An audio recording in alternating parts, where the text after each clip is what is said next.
At the top for us tonight, the city of Corpus Christi is looking to make folks who live outside of the city limits start paying for fire services. Yeah, the fire chief made a presentation to city council members concerning the issue, one which is basically directed at the quickly growing London area. Our Michael Gibson has details for us tonight, including one of those London residents who says he doesn't want to pay and certainly doesn't want to be annexed.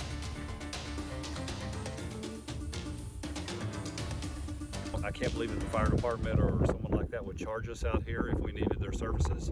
But at the same time, I don't want to make a real big deal out of it because I'm not annexed and I don't want to be annexed. That was Jim Stout, who is one of many London area residents who don't want to be annexed by the city. Fire officials say this area is known as no man's land.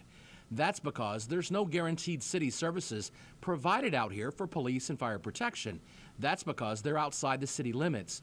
But still, when an emergency arises, first responders still show up. In the last quarter, which is the last 3 months, we made 10 calls and we billed basically $3,000.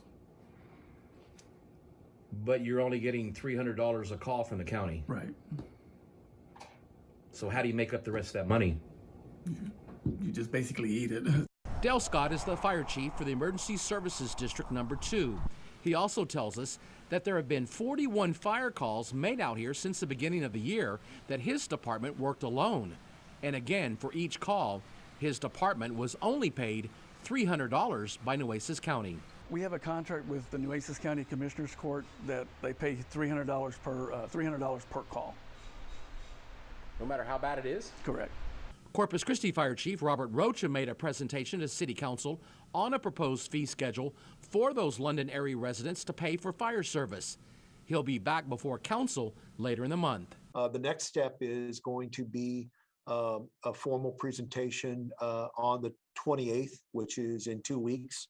And that presentation will lay out what the next steps are.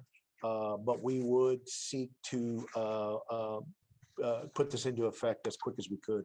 Councilman Roland Barrera says it's time for those London residents to pay their fair share. As our community grows, we're going to just have to recognize that, you know, people just have to pay for the services because you or I as a taxpayer that live within the city limits are basically subsidizing that. We also contacted London schools because it too is not inside the city limits. Their spokeswoman said before they make a comment, they're going to wait and see what the city is going to start charging for its fire protection. Michael Gibson, 3 News. All right,